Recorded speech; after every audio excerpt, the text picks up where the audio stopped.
다음은 중처법과 산업법을 좀 비교해 드리겠습니다. 중대기업처벌법이나 산업안전보건법의 의무주체를 보면은 중대기업처벌법은 자연인 경영책임자이죠.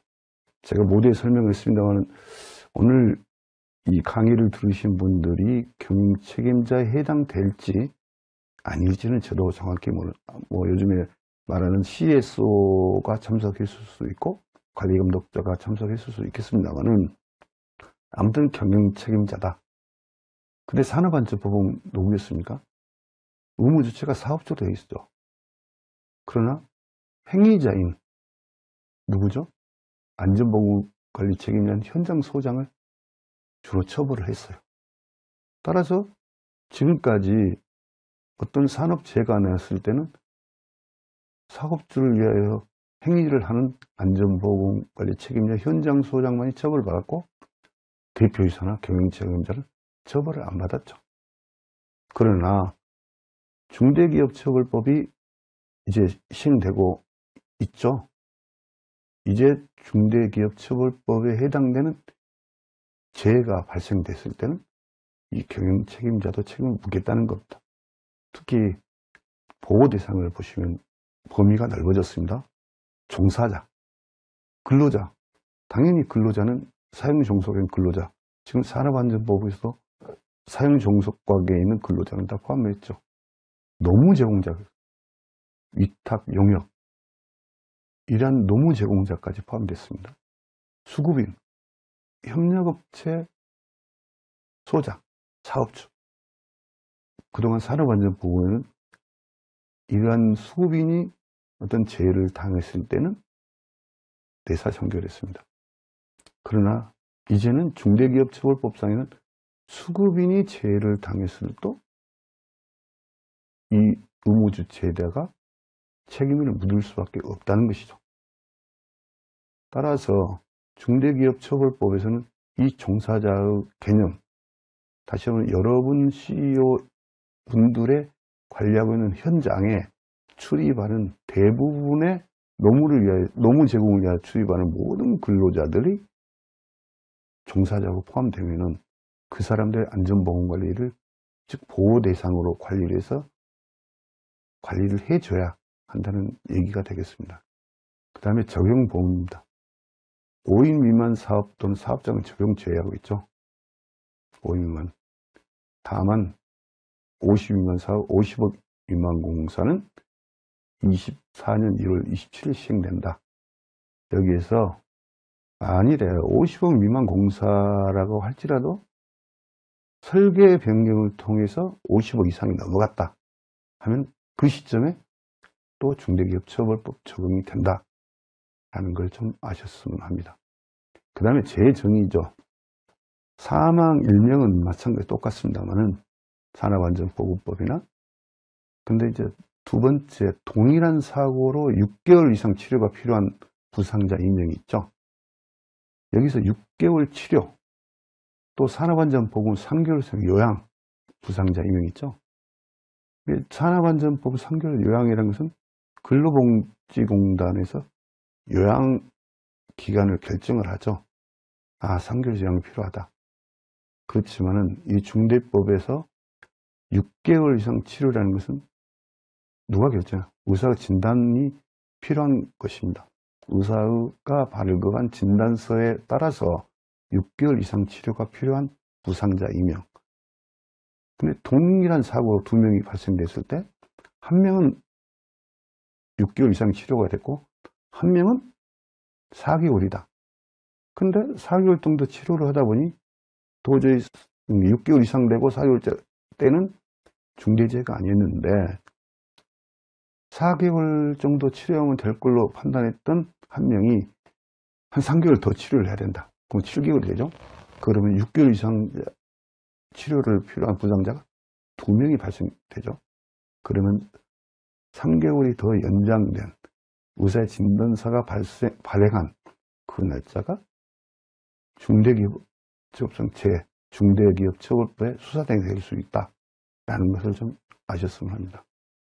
그리고 동일한 유해 요인으로 급성 중독 등 직업성 질병자가 1년에 3명 이상 다시 말하면은 이것도 의사진단서를 발급 기준으로 봤을 때 역산해서 1년 안에 3명 되냐 안 되냐에 따라서 중대기업처벌법에서 말한 중대재해에 포함된다 안 된다 판단을 하게 되겠습니다.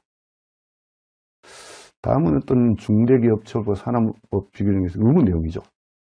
산업안전보건법은 지금 안전조치나 보건조치에 대해서 산업법의 어떤 규칙에 정해진 사항을 이행을 했으면 됐죠. 이행을 안 했으면 처벌을 받죠. 그러나 중대기업처벌법 지금 4조죠.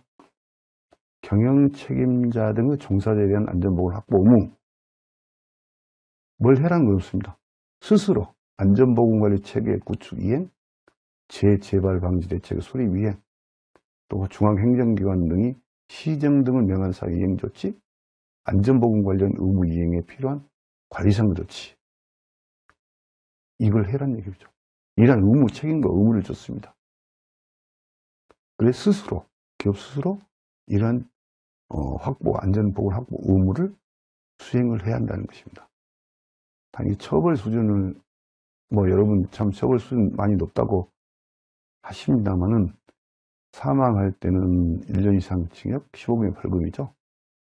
질병은 7년의 징역 또는 1억의 벌금, 법인은 50억 이하 벌금, 부상 질병은 15개월 벌금이죠.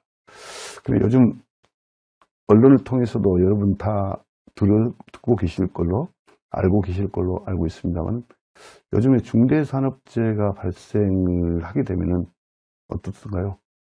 본사 압수수색하죠. 현장도 압수수색하죠. 아마 앞으로 이게 중대재해가 났다 하면은 반드시 압수수색은 필수적이라 저는 그렇게 생각을 해봅니다. 그래서 중대재해가 안 날 수 있도록 여러분이 좀 더 각별한 관심과 어떤 노력이 필요하지 않나 생각해 봅니다.